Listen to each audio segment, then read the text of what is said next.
my name is Uni, and welcome back to my survival world. And I am here outside my nice little tavern that we built last episode, just checking out all the little details we had from then. But of course, you'll have to see that episode in order to see what we did inside. As well, we made a tennis court.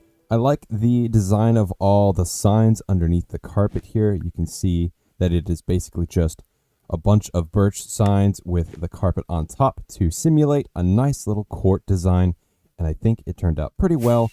I would definitely play some tennis there because I did in the past. Not really good at it personally. Never really got much of a game going other than maybe my teammates carrying me. But let's go over here because we have a kind of similar project to something we've done in the past, but it is also brand new. Now, from the Hexagon City over here to the right, we have a custom mountain built many episodes ago, and this is showing a classic metamorphic rock structure of folded rock units, and these are all old oceanic layers of rock that were folded and crumpled up into a nice big mountain here. But today, we are going to be doing the exact same thing on the opposite side. However, we're going to explore a new concept from geology, and that is overturned beds. But in order to explain what overturned beds are, and to kind of give you a nice little brief rundown of what this is all about, I'm going to go ahead and start a new segment here on the series. This is Geologic Lessons with Uni, otherwise known as G.L.U. So, first of all, we need to explain what stratigraphy is, because this is very important. So in this little creative world here with a bunch of nothing going on, I have made this stratigraphic column, and this is what geologists use to determine the types of rock as well as the age of rock in an area. So, with this stratigraphic column, you will find the oldest rocks at the bottom and the newest rocks at the top. Typically, the newest rocks being within 10,000 to less than a few years ago made. It's pretty young. But then all the way down here, you could have rocks millions of years old. Very old stuff. And this right here is an idealized representation of what I have in my actual survival series. Now, just to show you this in my survival world here, you can see that the mountain we had previously built has all these units, but they are all squiggly and compressed and pushed together. And that is a result of metamorphism and movement and building of mountains. And this entire thing is actually correct in terms of the stratigraphic column here, which we will go back to. And if you noticed on the mountain before, you could only see the lower portion here of the terracotta all the way up to this andesite. Now, why is that, and why do we not see any of the sand or sandstone? Well, it's because most of the sand and sandstone was eroded away and easily just washed off due to erosion, and many different things are a factor as well. There could be faulting, there could be unconformities, plenty of things, but usually it's weathering and erosion. Now, in order to explain what overturned beds are, we need to go over the 4 principles of geology. The first being superposition. Now, all this really means is that rocks were deposited on top of each other. So the oldest is near the bottom, and the youngest is near the top because the one on top was most recently deposited. The next one is original horizontality, meaning that all the rocks originally were deposited flat. They weren't deposited sideways, they weren't deposited at an angle, they were originally deposited flat and on top of each other. Now we get into lateral continuity. This means that rocks were originally horizontal, of course, but also they were continuous, meaning that there was never a pinched off end. They never got wider or bigger when they were originally deposited. They were just like this image right here, flat and continuous. In the case of faulting here, we have something called cross-cutting relationships. Now, what this means is that if something looks off or offset, like right here, meaning you can tell there's something going on, not quite right. It used to look like this, but now why does it look like this? Well, in cross-cutting relationships, we can say that this fault here happened after these rock units were deposited. Now this, of course, means that this happened after the fault, because as you can see, the fault is right here, but all this looks like the same unit. If you were to stand on top of it, you couldn't even tell there was a fault here. So now we know that these rocks were deposited first, this fault happened, and then these rocks / sand was deposited on top, burying the fault. We cannot see it. That is cross-cutting relationships. Now up here we have ourselves an example of what is called an anticline, or more specifically, this is just a fold in the rock, and it was caused by compressional forces possibly. Maybe it was something that was, colliding, and so this got scrunched up and whatnot, and then it was covered up by all the sand here. Now, what would happen if this were to flip entirely? Now we have ourselves all the same units, but they're upside down.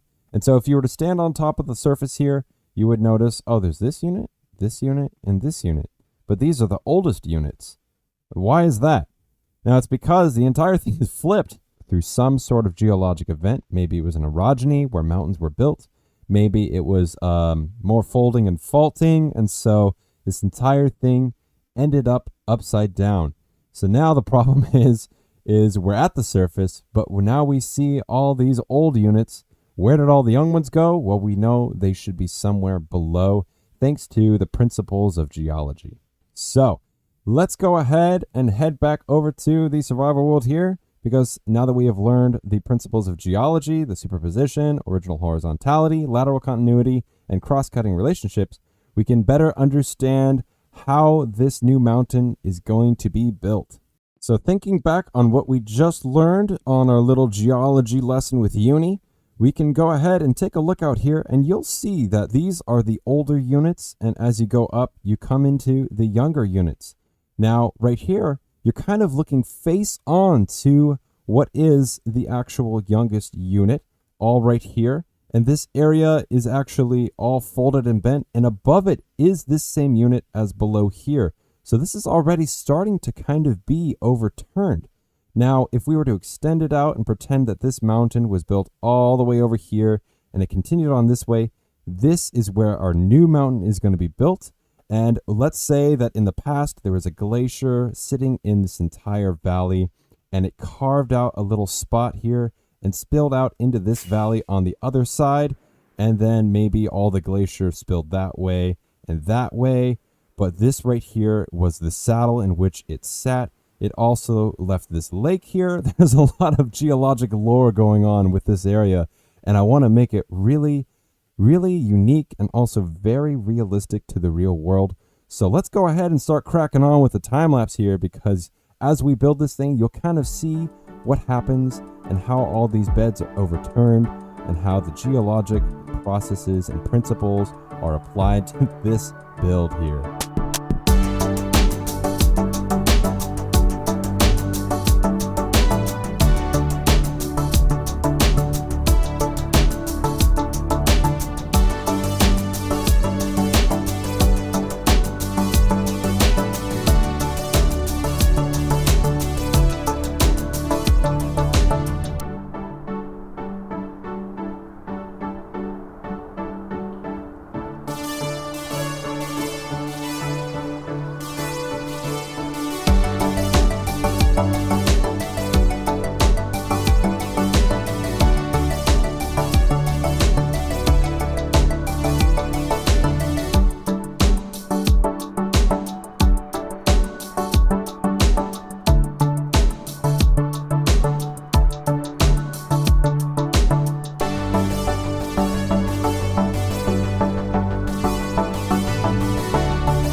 After days and days of work on this project here, it's done. I have so much sweat on my hands after all that. There's even salt on my mouse. I don't want to get too gross with it, but this is the finished product pretty much. However, I wanted to show you the top portion there before I put more snow, just so you can see all the different folds going on and what units are on top, because right now we are going to go ahead and just boop right there. Yeah, we'll put a little extra snow on, and now this thing has a snow top to it. And I even kind of worked around this area as well in order to make it seem more realistic. And the only way to really show this thing off is to fly around and get a good view of it. So let's just land right on top of here. And look at that. We have all these folds going on. Everything looks so nice. You can tell that over here, this is completely upside down to that. See that? That should be near the bottom like it is over here. But in this one, it's overturned, so it's up on top. This is the oldest rock unit right there. Oldest over there, so you can definitely tell this thing is upside down and something is wrong and something's going on here. Now, a small little detail that many probably didn't notice. If you look right here, you can see an offset. Now, this is where the faulting comes in from earlier. I decided to actually make a reverse fault going through here all the way up through here. Now, unfortunately, you can't see it right here, but maybe in the time lapse you did. However, there is an offset of the packed mud right here, and it goes down like this and back around. And of course, we will have to check it out from the opposite side here in order to see even more of the details. Now, I did say earlier it was a reverse fault. That's wrong. It was a slip of the tongue. This is a normal fault, and you can definitely see that here. Now, the reason this is a normal fault is because this side is sliding down relative to this side. So this whole thing here, we can pretend that that glacier was in between it. Once the glacier receded, all of this right here started to slowly slump down towards the bottom of this crevasse here. And you can pretty much imagine this whole thing just kind of rotating slowly but surely. And this bar right here got offset from this part. So that is why you see a pinch. And this as well is part of that whole system. However, it doesn't really line up with this one as well. I tried to curve it around, and it really took a lot of mental imaging in my brain to figure this out. But from a viewpoint over here, this would make a lot more sense. Now, obviously, this shows off a lot of the curves on this side. However, there's a lot of snow here that I want to get rid of so that you can see even more of it going back to even earlier or later dates. That's right, these are overturned.